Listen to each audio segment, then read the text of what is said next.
Yo, what is going on, guys? CultofMush back at it with the top 5 best PC game deals of the week. Haven't done this series in a few weeks, and this week brings a lot of great game deals, so let's get right into this with number 5. Number 5 would typically be the Humble Bundle, but I wasn't a big fan of the Humble Bundle this week, so I'm not going to mention it on this list. Rather, number 5 is Rogue Legacy, available on Gamersgate for $3.75. Rogue Legacy has been a very popular game since its release back in 2013, I believe, so it has been a while since this game was released. I really enjoyed this game, but you have to have a lot of patience. It's a very difficult game. If you're not a fan of games that are very difficult, require a lot of patience, I wouldn't pick up Rogue Legacy, but if you are the kind of guy that's a fan of games like Dark Souls, The Binding of Isaac, then I think Rogue Legacy is going to be a game that you'll enjoy, and for $3.75, I think it's a great pickup at its current price. It typically goes for $15, so it's 75% off, a really good deal for a really good game. Bundle Stars has got Mad Max 75% off, down to $10. Mad Max, I didn't think this game was anything amazing, but the port on PC was really good.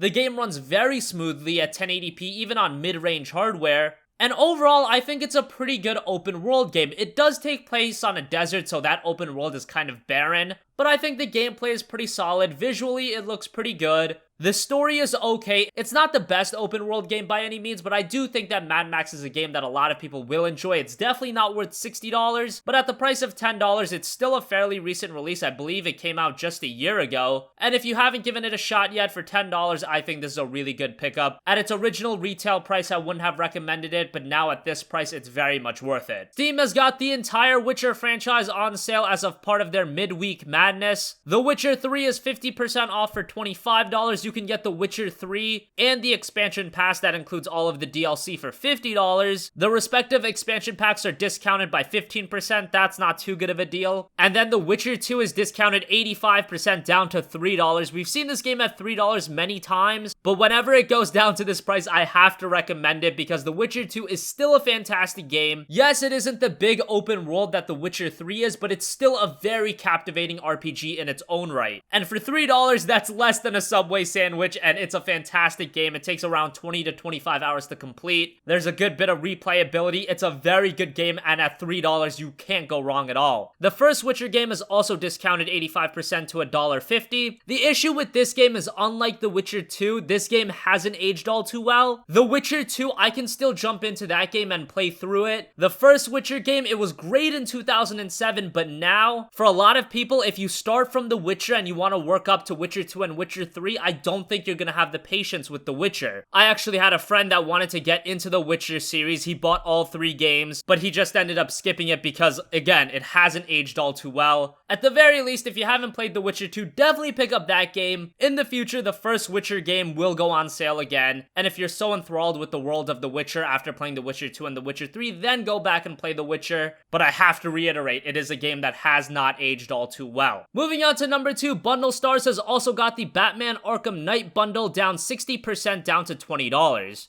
This includes Batman Arkham Knight and all of the DLC content, which there is a ton of. Now, whenever I talk about Batman Arkham Knight, yes, this is a game that I bashed when it was originally released, but now, 14 months later, the game does work very well on PC. When I play it, I get a solid 60 to 70 frames per second, and when the game does work, it is a very, very good game. Visually, it's absolutely stunning. Gameplay-wise, it's still really good, and I know some people aren't a big fan of the Batmobile sections. I thought those sections of the game were fine, but yeah, if you haven't played Batman Arkham Knight yet, if you were worried about the performance on PC, just know it's gotten a lot better, and it's definitely worth a playthrough, especially if you're a fan of the Batman Arkham series. If you played Arkham Asylum and Arkham City, Arkham Knight's the game that concludes this series, so definitely check it out, and for $20, you get all the DLC. This is a really great deal. Finally, number 1, a very recent release, Deus Ex Mankind Divided is available on Green Man Gaming for 25% off. Yes, that's not the biggest discount in the world, but just keep in mind, this game literally just came out on Tuesday. So obviously, it retails for $60. After the 25% off, it's down to $45, and I would have recommended this game for $60. It is a tremendous game. I've played about 5 or 6 hours of it so far, and I'm really enjoying it. I'm loving the gameplay.